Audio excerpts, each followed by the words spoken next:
मञ्चमा आसीन उपाध्यक्ष, महासचिव, उपमहासचिव लगायत सम्पूर्ण नेतागण र उपस्थित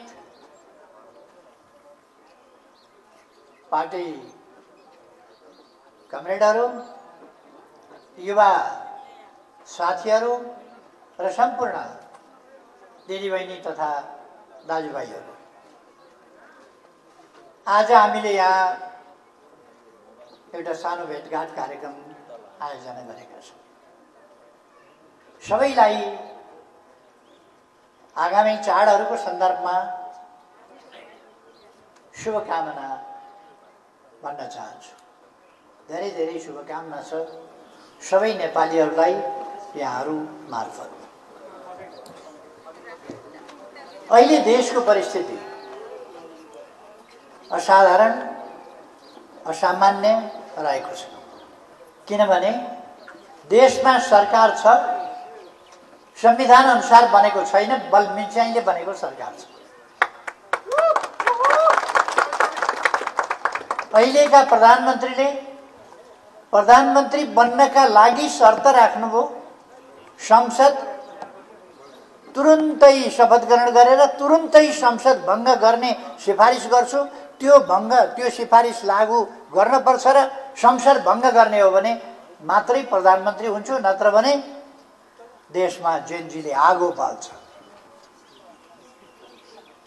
अनि संसद भङ्ग गर्ने पूर्व शर्त राखेर सर्वोच्च सार्वभौम सत्ता सम्पन्न जनताको सर्वोच्च प्रतिनिधि संस्थाको अन्त्य, लोकतन्त्रको जग भत्काउने शर्तमा सुशीला कार्कीजी प्रधानमन्त्री हो। उहाँलाई राम्ररी थाहा छ नेपालको संविधानको उहाँ व्याख्या गरेर आएको मान्छे हो। के व्याख्या गर्नुभयो त्यो छोड्दिउँ। तर नेपालको संविधानले स्पष्ट रूपमा भन्छ, सर्वोच्च अदालतको न्यायाधीश भइसकेको व्यक्ति, पूर्व प्रधान न्यायाधीश अथवा प्रधान न्यायाधीश भइसकेको व्यक्ति कुनै पनि सरकारी लाभका पदमा बस्न सक्दैन। प्रधानमन्त्रीको, मन्त्रीको त कुरै छोड्यो, बस्नै सक्दैन। उहाँलाई राम्रै थाहा छ। तर उहाँ सुरिन भयो। त्यो सुरिनका लागि उहाँ 23 गते जेनजी भनेर सडकमा उत्रिनु भयो, 24 गते सडकमा उत्रिनु भयो र उहाँ के कामका लागि उत्रिनु भयो? चुनाव गराउने भन्ने त राष्ट्रपतिले तोकिदिएको म्यान्डेट हो, उहाँहरूको उद्देश्य होइन। राष्ट्रपतिले तोकिदिएको 21 फागुनमा चुनाव गराऊ भनेर उहाँहरू के गर्दै हुनुहुन्छ? पहिले पनि भन्दै हुनुहुन्थ्यो। उहाँहरू जुलुसमा गएर भाषण गरिरहनु भएको थियो, केपी ओलीलाई गिरफ्तार गर्नुपर्छ, कारबाही गर्नुपर्छ। अहिले राति मिटिङ, रातभरि 3 बजे रातिसम्म मिटिङ गरेर कसरी केपी ओलीलाई गिरफ्तार गर्न सकिन्छ, कसरी नेपाली कांग्रेसका रमेश लेखकलाई गिरफ्तार गर्न सकिन्छ। सबभन्दा पहिले उहाँहरूले एउटा तमासा देखाउनु, सडक तमासा। त्यो सडक तमासा के हो भने केपी ओली लगायत केही मान्छेहरूको पासपोर्ट रोक्का। मैले अस्ति पनि भने, यो सरकार जसरी बन्यो, मैले संक्षिप्तमा मात्रै भनेको छु, हाहुबाट बनेको सरकार। त्यसको अलिक व्याख्या गरेको छैन, समयमा गरौँ। यो कसैको प्रतिनिधि होइन, नेपालीको चाहिँ होइन। अन्त कतैको भए थाहा छैन। कसैले छानेको सरकार होइन यो। उहाँहरू एउटा खास उद्देश्यले काम गरिरहनु भएको छ। पासपोर्ट रोक्का गर्ने। अर्को तमासा के गर्नुभयो भने काठमाडौँ भ्याली यो डाँडो काटेर प्रत्येक जान नपाइने। केपी ओली यो डाँडोसम्म जान पाउँछ, पल्लापट्टि हेर्न पाइने कि नपाइने त्यो पनि थाहा छ। प्रत्येकपट्टि पाइलो टेक्न पानी ढल, काठमाडौँ उपत्यका छोड्न नपाउने भने त्यही त होला नि। पानी ढलको सिमाना। वाह, यो तमासा नभए, सडक तमासा नभए के हो यो? यो तमासाबाट उहाँहरूले सुरु गर्नु। सुशीला कार्कीको डरले केपी ओली भाग्छ गुडुटो के सोच्यो? तपाईँहरूले कतिले नाम सुन्नुभएको थियो अहिले गृहमन्त्री? मैले त नाम पनि सुनेको थिएँ। गृहमन्त्री भएपछि थाहा पाएँ। गृहमन्त्रीको सम्बन्धमा मलाई धेरै केही भन्नुभए परेको छैन।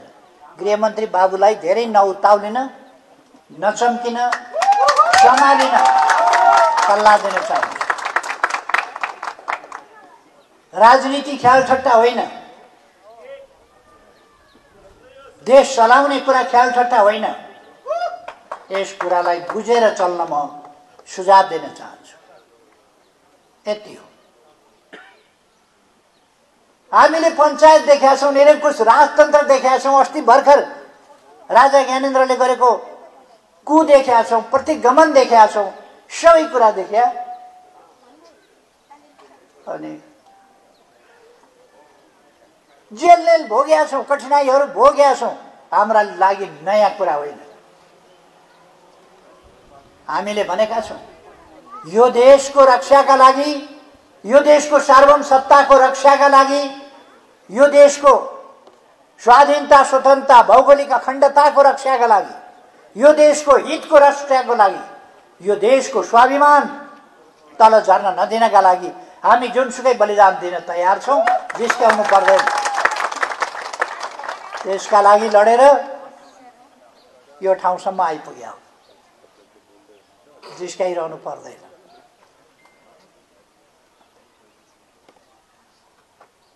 म कुनै चुनौतीको भाषा बोल्न चाहन्न, तर हामी जनताको शासन ल्याउँछौँ, लोकतन्त्र ल्याउँछौँ भनेर लडेका हौँ, ल्याएका पनि हौँ। कहिले कहिले यस्तो हुँदो रहेछ नि त, हुन्छ यस्तो। यो देशमाथि हमला छ, यो देशको सार्वभौमसत्तामाथि हमला छ, यो देशको भौगोलिक क्षेत्रमाथि हमला छ, यो देशका हितमाथि हमला छ, यो देश बलियो होला अर्थतन्त्रमा भन्ने चिन्ता छ कसैलाई, त्यसकारण हमला भइरहेको छ। त्यो षड्यन्त्रका मतियार भएर को आउँछन् त्यसको हामी सामना गर्छौँ। अब कुनै संविधान अन्तर्गत अहिलेको सरकार बनेको होइन। अघि महासचिवजीले लामै व्याख्या गरिसक्नु भएको छ। कुनै जनप्रतिनिधि संस्थाले छानेको होइन। उहाँहरू छानिन पनि सक्नुहुन्न, जनताको अभिमतबाट छानिन पनि सक्नुहुन्न। नेपालको जनसङ्ख्या 3 करोड छ। देशभरि अस्ति तथाकथित आन्दोलनमा उत्रिनेको संख्या, तोडफोड आगजग्नीमा उत्रिनेको संख्या कति होला भन्दा 1 लाख होला। 1% पनि हुँदैन। 1% को 1/3 हुन्छ। बाँकी जनता देशमा छँदैछ। 1% पनि होइन यो वितण्डा खडा गर्ने। भ्रम नरहोस्, जेनजीलाई यसो भन्यो भनेर फेरि भरेदेखि हल्ला चल्छ। मैले जेनजीलाई भनेको छैन। जेनजी भनेको 1997 इस्वी सन् 1997 देखि 2012 सम्म जन्मिएको, 15 वर्षको अवधिमा जन्मिएको बालबालिकालाई, त्यति बेर पैदा भएका व्यक्तिहरूलाई जेनजी भनिन्छ। अनि 13 देखि जन्मिएका लाग्न नहुने, 97 भन्दा अगाडिका लाग्न नहुने, नलागेका हो र। जेनजी भनेर केही युवाहरूलाई भ्रममा पार्ने, जेनजीका नाममा यहाँ नेपालका राजनीति गर्छौं भन्नेहरू, नेपालमा अस्थिरता कायम गर्छौं भन्नेहरू, नेपालमा शान्ति सुव्यवस्था हुन दिदैनौं भन्नेहरू असफल भए। माओवादीले आन्दोलन गर्यो, असफल भयो, भड्काउन सकेन। राष्ट्रपा उफ्रियो, करायो, मचियो, थचियो, केही पनि भएन। राप्रपाले उधम मचाउन खोज्यो, केही गर्न सकेन। अहिले सबै चुप्प लागेर पछाडिपट्टि बसेर जेनजी भन्ने बालबालिका अगाडि सारेर आफू पछाडि बसेर पेट्रोल जेनजीले फ्याँक्या हो, आगो जेनजीले लगाएको हो। आगो लगाउनेमा को थिए? हामीले अहिले कारबाही नगर्ला यो सरकारले, गृहमन्त्रीले कारबाही नगर्नु भनेर आदेश देला, थामिएला। तर यत्रो अपराध, देशव्यापी अपराध, राष्ट्रको ऐतिहासिकता, राष्ट्रको समृद्धि, राष्ट्रको उद्योग धन्दा, नेपालका विभिन्न संरचनाहरू ध्वस्त गर्ने काम, यो सब कुरा क्षम्य हुन सक्दैन। अहिले एकछिनलाई जेसुकै गर्नुहोस्, तर यो क्षम्य हुन सक्दैन। म के भन्न चाहन्छु भने यो देश साझा हो। यहाँ त बसि नसक्नुभयो तपाईँ पत्रकारहरू,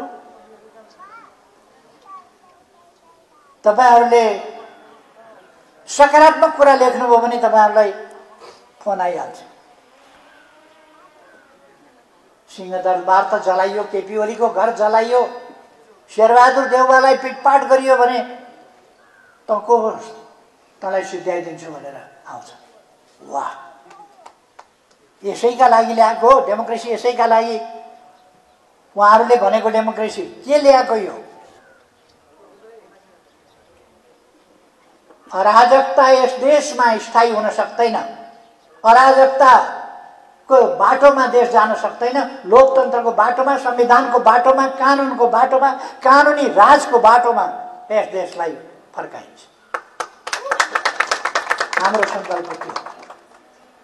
नेपालका जेनजी लगायत सम्पूर्ण युवाहरूको, सम्पूर्ण नयाँ पिँढीको उद्देश्य यो देशमा शान्ति सुव्यवस्था कायम हुनुपर्छ भन्ने हो। शान्ति सुव्यवस्था कायम गरेर छोडिनेछ। जेनजी लगायत सम्पूर्ण युवाहरूको, नयाँ पिँढीको भावना यस देशमा कानुनी राज हुनुपर्दछ, सुशासन हुनुपर्दछ, भ्रष्टाचार नियन्त्रण हुनुपर्दछ भन्ने हो। म भन्न चाहन्छु, सम्पत्ति छानबिन गर्ने अरे एकपल्ट होइन 10 पल्ट गरेर सम्पत्ति छानबिन। म सोध्न चाहन्छु मन्त्रीजीहरू, तपाईँहरूको सम्पत्ति छानबिन गरौँ? आँट गर्नुहुन्छ आफ्नै सम्पत्ति छानबिन गराउने? अब यस्तै अहिले बनाए जस्तै आयोग बनाउन पाउनुभयो भने त गराउनु होला। मजाको छ, पहिले नै केपी ओलीलाई समाउनु पर्छ, तुन्नु पर्छ, मुद्दा लाउनु पर्छ, जकाउनु पर्छ भन्नेहरूको आयोग बनाएर गजबको ड्रामा गर्नुभएको छ। ड्रामा पहिले नै केपी ओली समाउनु पर्छ, थुन्नु पर्छ भन्ने मान्छेहरूको आयोग बनाएर छानबिन गरेर प्रतिवेदन दिएको नाटक गर्ने, अनि त्यो प्रतिवेदनका आधारमा अगाडि बढ्यो भन्ने नाटक गर्ने। यस्ता नाटक नेकपा एमालेलाई मन्जुर छैन, स्वीकार्य छैन। मैले मसिनो भाषामा भनेको छु यो स्वीकार्य छैन भनेर, तर बुझ्नुहोस् तपाईँहरू, नेकपा एमालेलाई यो नक्कली आयोग मन्जुर छैन। किन पनि मन्जुर छैन भने गम्भीर प्रश्नहरू उहाँहरूका पूर्ववर्ती अभिव्यक्तिहरू आयोगमा राखिन भन्दा अगाडि, आयोगमा बस्न भन्दा अगाडिका अभिव्यक्तिहरू, ती अभिव्यक्तिहरूको प्रश्न उठिसकेपछि, सप्रमाण मानिसले ल्याइसकेपछि उहाँहरूले नैतिकताका आधारमा राजीनामा दिनु पर्दैनथ्यो। एउटा मान्छे अहिलेको अहिले विरोधीबाट निष्पक्ष हुन सक्छ। विरोधीबाट उहाँहरू निष्पक्ष भइसक्नुभयो, के गर्नुभयो? गङ्गा जलले नुहाउनुभयो, बागमतीको पानीले नुहाउनुभयो, गहुँत खानुभयो, के गर्नुभयो? सुनपानी छर्किनुभयो, के गरेर उहाँहरू निष्पक्ष हुनुभयो त्यो बताउनु पर्यो। बोल्नुभयो त उहाँहरू, हामी निष्पक्ष छौँ भन्न सक्नुभयो? लुसु लुसु अगाडि बढ्नुभएको छ। बढ्नुहोस्, तपाईँहरूको प्रतिवेदन लेख्नुहोस्, बुझाउनुहोस्, फैसला गर्नुहोस्। एमालेलाई मान्ने छैन, नेपाली जनतालाई मान्ने मान्दैनौँ हामी। गर्नुहोस् के गर्नुहुन्छ। नेकपा एमाले चितकीपट खेलेर आएको होइन, विचार बोकेर संगठन बनाएर देश बनाएर देशको सार्वभौम सत्ताका लागि लडेर देशको भूमि आफ्नो नक्सामा सामेल गरेर संविधानको अङ्ग बनाएर नेकपा एमाले आएको। देश विकासको एउटा मार्गचित्र प्रस्तुत गरेर देश विकासको नमुना देखाएर देशलाई एउटा परिस्थितिबाट अर्को बेग्लै परिस्थितिमा उठाएर आएको। नेपालको विकासको बाटो प्रस्तुत गरेर आएको। विश्व रङ्गमञ्चहरूमा विश्व मञ्चहरूमा नेकपा एमाले नेपाललाई चिनाएको छ, खास पहिचान देखाएको छ। अहिले त्यस पहिचानलाई केही घण्टाभित्र मट्यामेट गर्नुभएको छ। प्रश्न उठेको छ, हामी शान्ति सेनाका सबभन्दा ठुलो योगदानकर्ता हौं, अब संयुक्त राष्ट्र संघले कसरी सोच्ला? गम्भीर प्रश्न उठ्यो। कसरी सोच्ला? विभिन्न देशमा हाम्रा दाजुभाइहरू गएर काम गरिरहेका थिए, भिसा दिन्न भन्न थाल्यो। त्यसको असर नेपालमा के पर्ला? होटल जलाएको छ, एयरपोर्टहरूमा हमला भएको छ, होटलमा मान्छे मारिएका छन्, लुटिएका छन् होटलमा टुरिस्टहरू। त्यस आन्दोलनको अगुवाई अगाडि हिँडेका त अहिलेकै पदाधिकारीहरू देखिन्छ नि त। नेपालको टुरिज्म के होला? यतापट्टि गम्भीर हुनु छैन, त्यो सोचै छैन। उहाँहरूलाई केही गर्नै छैन। नेपालमा अस्थिरता कायम गर्नु छ, नेपाललाई रसातलमा पुर्याउनु छ, नेपालका उद्योगहरूमा आगो लगाएर ध्वस्त बनाउनु छ, नेपालको पर्यटन व्यवसाय चौपट बनाउनु छ। अनि त्यही काम गर्नुभएको छ। उहाँहरूको यसमा यस्ता क्रियाकलापमा संलग्न छैन भने जेएनजीका माग त जेएनजीहरू जन्मिनुभन्दा अगाडिदेखि हामी लडिरहेका छौँ। भ्रष्टाचार नियन्त्रण गर्नुपर्छ, ठिक छ। मैले भनेको मात्रै छु भने मेरो सम्पत्ति छानबिन गरियोस्। म उहिलेदेखि भनेको छु 10 पल्ट, यहाँ मात्रै होइन। यदि चित्रगुप्त छ भने, चित्रगुप्तको खातामा हिसाब छ भने धरतीमा मात्रै होइन, मरेपछि पनि स्वर्ग कहाँ पुगेर जवाब दिनुपर्छ। खाता हेरे हुन्छ, बही खाता पल्टाए हुन्छ चित्रगुप्तले। केपी ओली शुद्ध निस्किन्छ। अब मन्त्रीजीहरू त्यसै भन्न सक्नुहुन्छ, छानबिन गराउन सक्नुहुन्छ। म धेरै कुरा भन्न चाहन्छु। नेपालका अन्यत्रका कहाँ पैसाले चलाइएको थियो, चलेको थियो, म अहिले धेरै भन्दिनँ। समयक्रममा तथ्यहरू बाहिर आउँदै जान्छ। अब हामी कसैलाई भ्रम पर्नु हुँदैन। अहिलेको सरकार यो संविधान सम्मतै छैन। यो सरकार पहिलो कुरो। दोस्रो कुरो, यसको क्रियाकलाप लोकतान्त्रिक छैन, संविधान सम्मत छैन, कानुनी राजतर्फ छैन। राज्य आतंक सृजना गर्न खोजेको छ र चुनावको एउटा नाटक मञ्चन गरेर नेताहरूलाई जेल हालेर, मुद्दा लगाएर, अपमान गरेर, बुथ कब्जा गरेर, कसैलाई चुनाव लड्न नदिएर आफू मात्रै चुनाव लडेर दिग्विजय घोषणा गर्ने सपना देखिरहेको होला। त्यो सपनाका टाउकामा नेकपा एमाले, लोकतान्त्रिक अरू पार्टीहरूले समेत मिलेर, लोकतान्त्रिक शक्तिहरूले, नेपाली जनताले, नेपालका जेनजी लगायतका युथहरूले त्यस्ता खालका सपनाहरू दिवा सपना हुन् जसको टाउकोमा चिसो पानी खन्याउनेछ। त्यो सपना साकार हुन्छ भन्ने नठाने हुन्छ। चुनाव गराउनु पर्नेछ। उहाँहरू राजनीतिक दल होइन, राजनीतिक दलसँग संवाद गर्नुहुन्न, राजनीतिक दलमाथि दमन गर्न उत्रिनु भएको छ, बदनाम गर्न उत्रिनु भएको छ।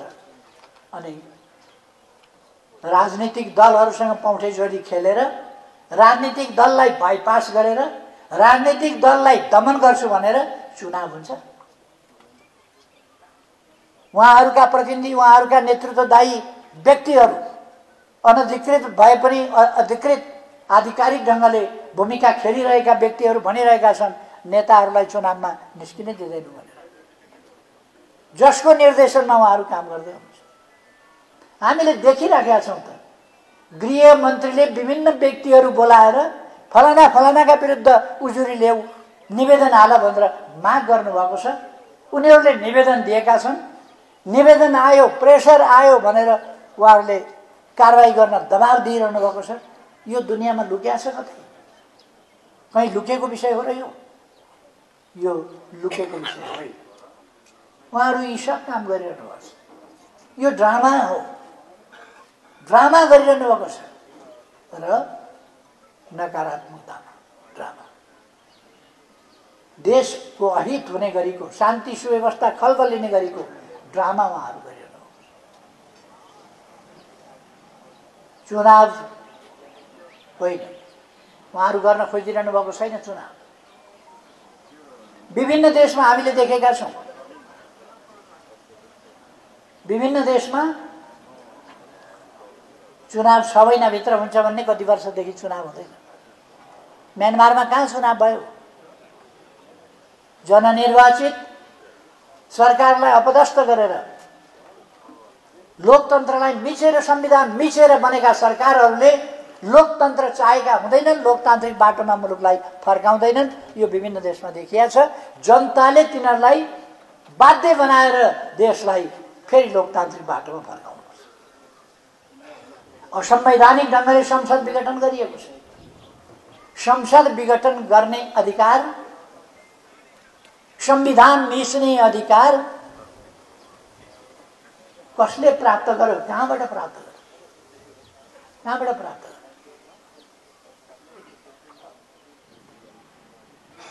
संसद, संविधान र संसद कायम राखेर निकास खोजौँ। त्यसमा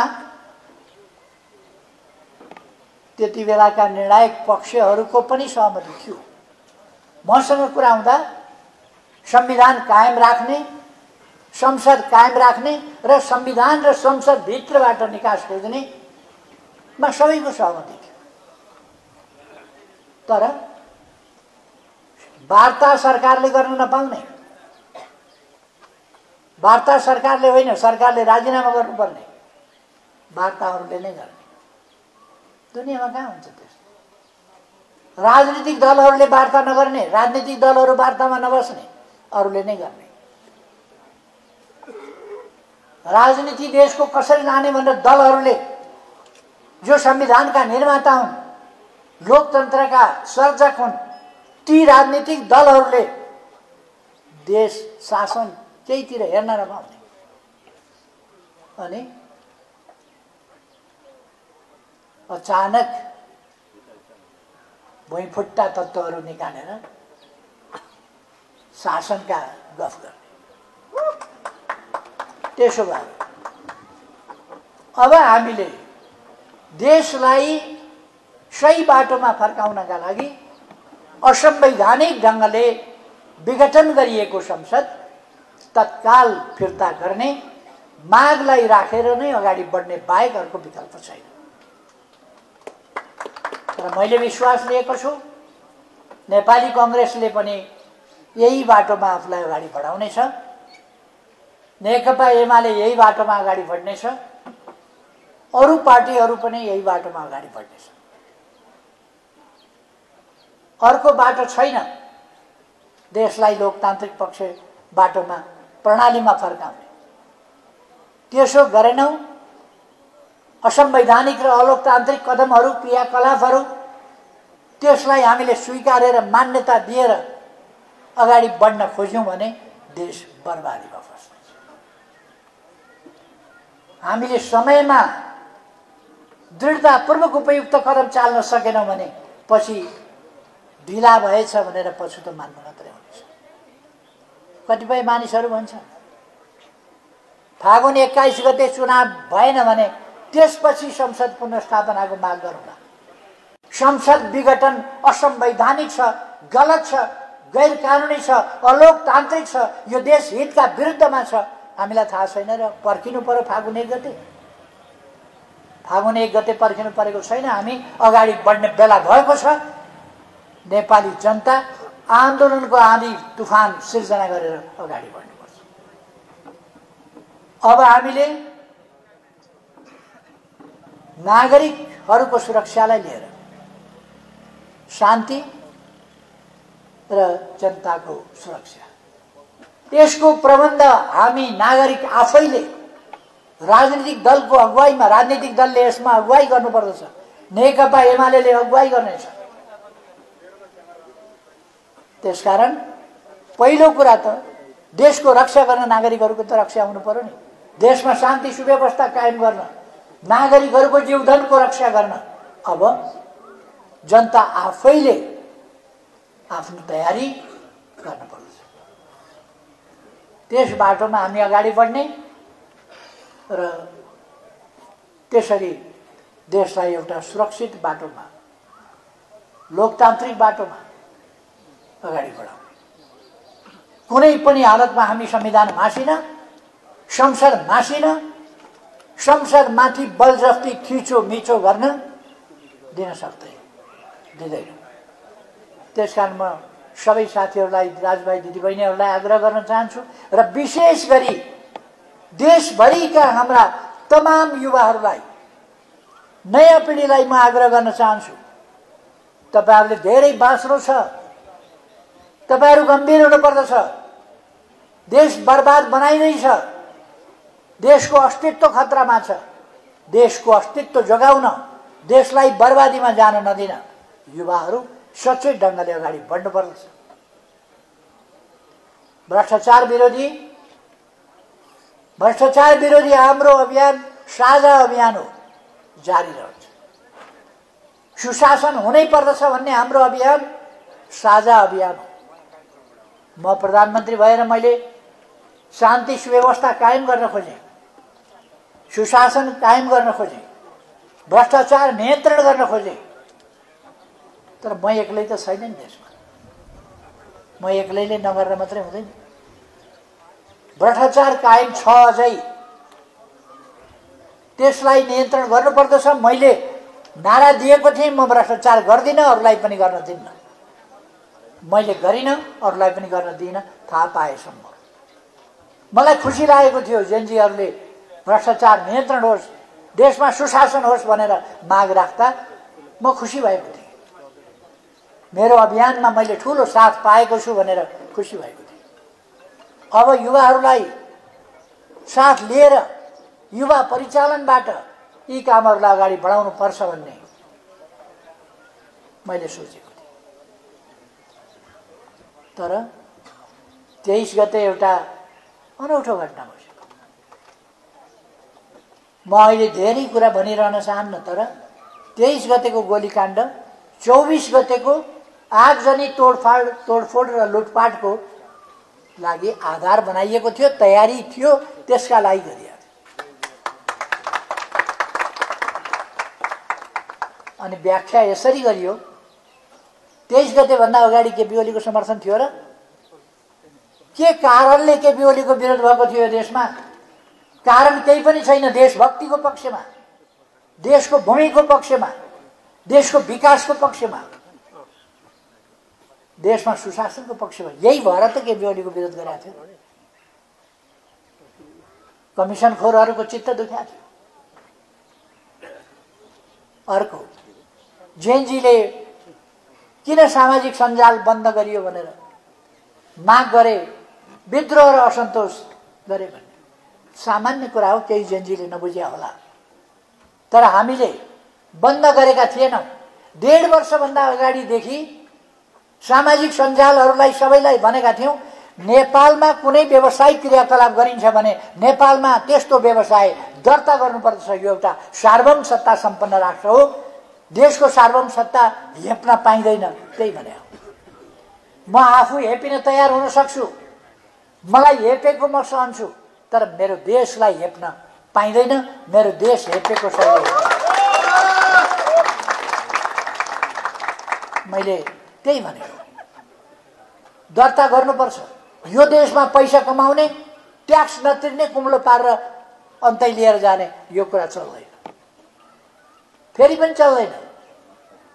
यो देशमा सामाजिक सञ्जालहरू दर्ता गरिएकै हुनुपर्दछ। उनीहरूले कमाएको पैसाबाट ट्याक्स यो देशमा तिरेकै हुनुपर्छ। ट्याक्स तिर्न नपर्ने, यो देशमा कमाउने, यहाँ ट्याक्स तिर्न नपर्ने। साग बेच्नेले, साग उमारेर साग बेच्नेले, टमाटर उमारेर टमाटर बेच्नेले कर तिर्नुपर्छ। सामाजिक सञ्जालबाट अरबौं कमाउनेले ट्याक्स तिर्न पर्ने। हाम्रो न्याय यही हो, हाम्रो राष्ट्रको स्वाभिमान यही हो। यो हुन सक्दैन। त्यसकारण स्वाभिमान नभएकाहरूले भड्काउने कुरा गरे। यो राष्ट्रिय स्वाभिमानको प्रश्न दर्ता हुन्थ्यो, यस्तै तत्त्वहरूले भाँडेर दर्ता नभएको, उचालेर दर्ता नभएको। नत्र कुन व्यावसायिक संस्थाले कुन देशमा गएर दर्ता गर्दिन भन्छ, कर तिर्दिन भन्छ, तिम्रो कानुन मान्दिन भन्छ, तिम्रो संविधान मान्दिन भन्छ, तिम्रो देश मान्दिन भन्छ? कसले भन्छ? कसैले भन्दैन।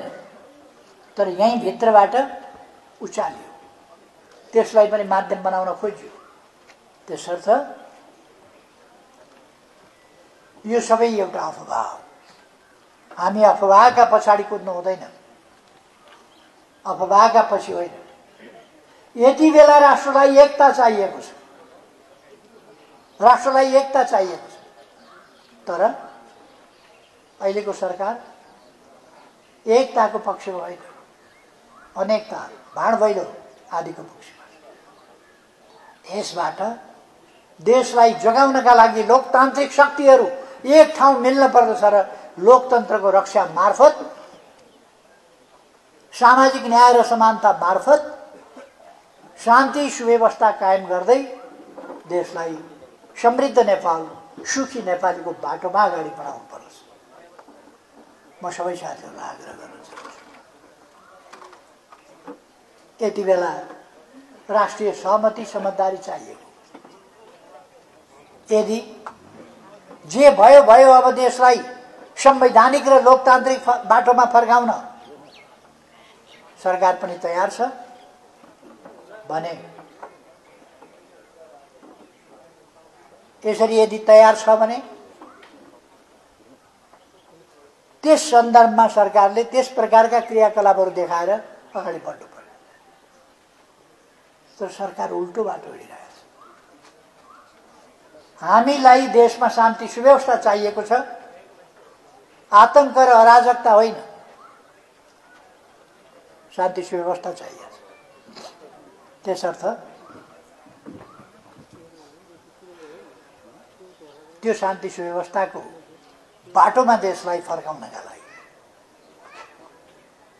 सबै अगाडि बढ्नुपर्ने, एउटा वातावरण, सकारात्मक अनुकूल वातावरण बनाउनु पर्ने आवश्यकता छ।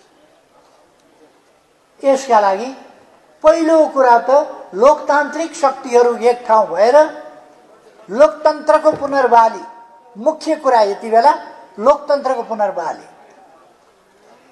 यसका लागि अगाडि बढ्नुपर्छ। यिनै कुराहरू राख्दै सबैमा फेरि पनि आगामी चाडहरूको सन्दर्भमा नेपाल सम्बन्धको नयाँ वर्ष, तिहार, छठ लगायतका चाडहरूको सन्दर्भमा सबैमा शुभकामना भन्दै आफ्नो भनाइ टुङ्ग्याउँछु।